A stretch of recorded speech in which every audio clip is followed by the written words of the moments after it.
My name is Marcus Oliver. I'm the owner of Miss Delta and Miss Delta Barbecue. The idea I had with Miss Delta's Barbecue is to expand on the Miss Delta's concept of Cajun comfort food and barbecue, but in a bigger space that we can take more reservations and bigger parties. As Miss Delta on North Mississippi is a very small place, so we have to turn away a lot of big parties. And it's very busy, so we cannot fit in a lot of people. So my concept here was to expand on that, stay kind of closer to Miss Delta, and bring those people over to this location. So I've been in the food industry and cooking since I'm 15 years old. It's the only thing I've ever done. My grandparents are from Alabama, and I was born and raised by them a lot because my parents worked quite a lot, and I spent a lot of time with them. And my grandma really instilled in me a passion for Southern food, cooking things, growing things, canning, killing your own animals, butchering, everything. She was a total workhorse and didn't sleep much, was a great farm girl, and she instilled that work ethic in a lot of people in my family. And so it created in me a drive to be involved with the food industry and the service industry. And I have cooked in Portland for 30 years, pretty much.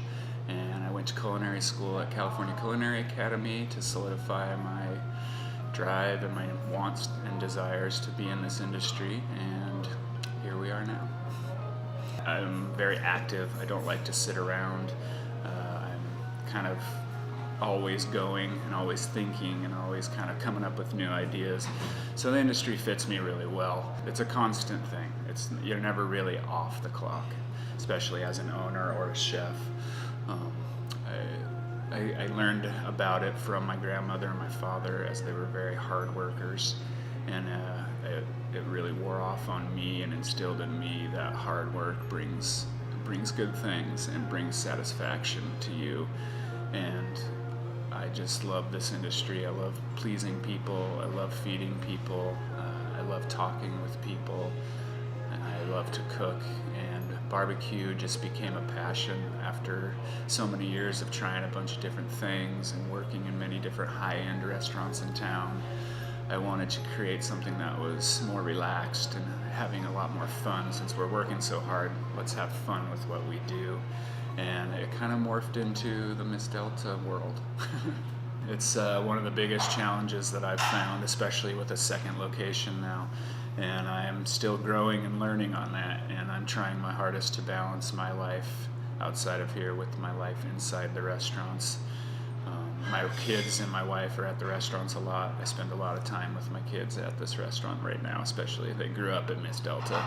At this place, they kind of come here and do their homework after school, and then I come in and out and take them to their basketball practice and their ballet practice. And it's an interesting balance, and it's a little harder at the beginning of starting a second restaurant, but I know that it will get easier once we get more established. And it's something that you have to constantly work at every day to make an effort to not work all day long and be there for my family.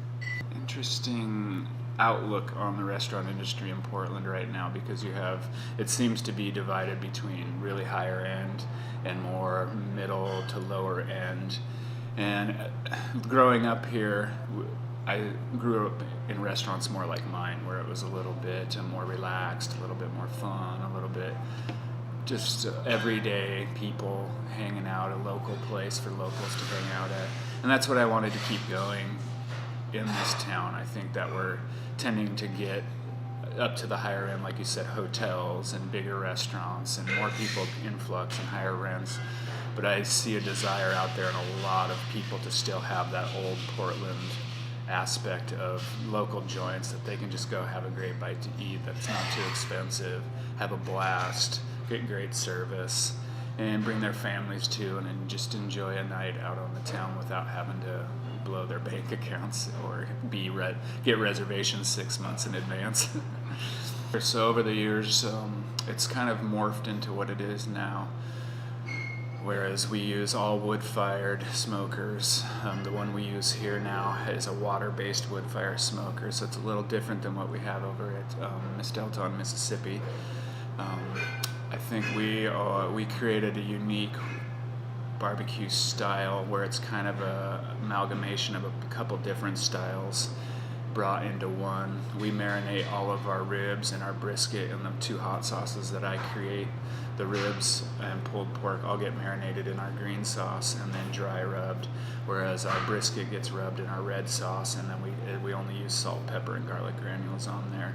But just to create a more vinegary, almost, for a lack of a better word, chili verde kind of flavor with the pork.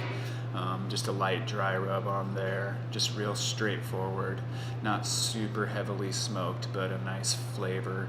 We use a mix of mesquite, hickory, apple, and cherry to balance out between really hard smoke and softer smoke, so we get that nice balance, and you can really taste the meat more than the smoke.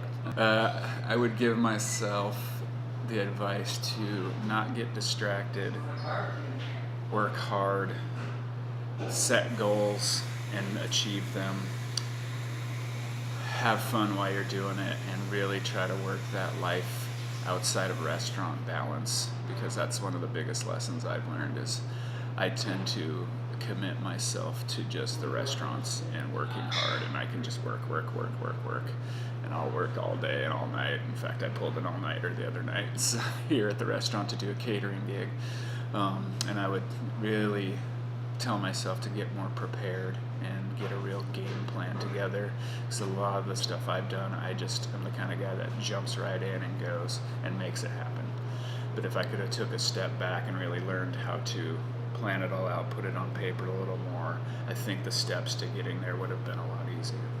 For me, personal happiness and success really stems off of if I'm happy, if I feel like I'm giving it my all and I'm doing the best I can and being able to provide for my family through these businesses, and to be able to provide for the 40-some employees I do have, so that they can live their lives and be successful in their lives, and I can be a stepping stone in that and help direct them and help not only pay their bills but help them become better people and achieve greater success in emotional ways and personal ways, and not just monetary ways. I don't always view success as in a monetary form. It's nice to make the money and be able to pay your bills and support your family, but I think for me, a job well done and knowing that I've worked very hard and had a great work ethic and set a really good example and became more of a leader in some aspects than just a business owner and a chef, is what I really aim for. And to raise my family in that same work ethic and drive is what makes me happy and what makes me feel successful. There's a lot of stepping stones to get to what you think success is, and you have to be patient, stick to your guns, do what you believe in, stay with what you believe in and what got you there in the first place and what drove you there in the first place.